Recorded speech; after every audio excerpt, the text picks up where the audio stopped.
मनोज जरांगे पाटील अगदी थोड्याच वेळात आपली भूमिका स्पष्ट करणार आहेत। दुपारी 2 वाजता म्हणजे बरोबर अर्ध्या तासानंतर ते आपली भूमिका मांडणार आहेत।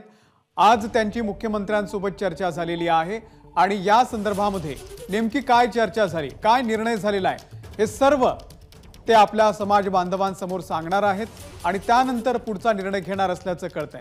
दुपारी 2 वाजता ते वाशीमध्ये आपल्या या सर्व समाज बांधवांसमोर, आंदोलनकर्त्यांसमोर मुख्यमंत्र्यांसोबत नेमकी काय चर्चा झालेली आहे ते सांगतायत।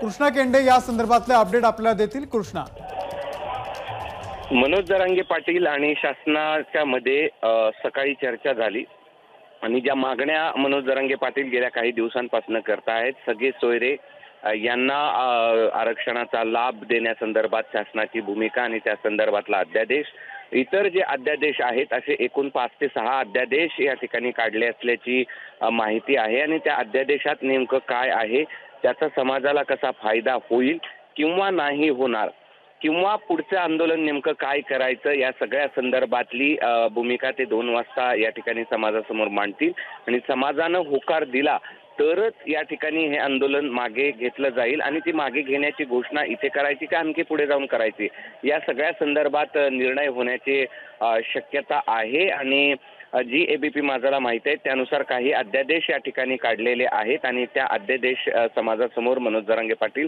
हे दुपारी 2 वाजता मांडतील। काही वेळापूर्वीच ते मांडणार होते, मात्र साऊंड सिस्टीम नाही आणि इथे मोठ्या प्रमाणावरती मराठा जनसमुदाय एकत्र आल्यामुळे त्यांच्यापर्यंत आवाज पोहोचत नसल्याने साऊंडची व्यवस्था करण्यासाठीचा हा वेळ दिलेला आहे। दुपारी 2 वाजता ते पुन्हा मराठा बांधवाशी संवाद साधून शासनाने जे त्यांच्याकडे अध्यादेश दिले आहेत त्याचं वाचन समाजासमोर करतील।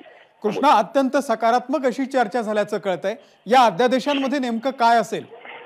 हे अध्यादेश मी जसं सांगितलं तसं त्यांच्या ज्या मागण्या आहेत 3 गोष्टीवरती त्यांचा हे सगळं आंदोलन अडलेलं होतं आणि त्यातली मुख्य गोष्ट जी होती ती सगळे सोयरे आणि त्या संदर्भातच शासनानं निर्णय घेतलेला आहे। मात्र तो निर्णय नेमका काय आहे, त्या अध्यादेशात नेमकं काय आहे ते आता तरी केवळ मनोज जरांगे पाटील आणि प्रशासनालाच माहिती आहे आणि ते समाजासमोर ते मांडतील आणि जी माहिती मिळते आहे त्यानुसार सकारात्मक चर्चा झाली आहे आणि ती सकारात्मक चर्चा या ठिकाणी समाजासमोर मांडली जाईल आणि जर समाज सकारात्मक त्यासाठी असेल तरच या आंदोलनाची पुढची भूमिका ही ठरवली जाईल, अन्यथा पुढे जायचं की नाही जायचं हा देखील निर्णय काही वेळात होण्याची शक्यता आहे।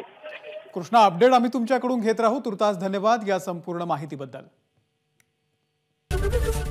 एबीपी माझा, उघडा डोळे बघा नीट।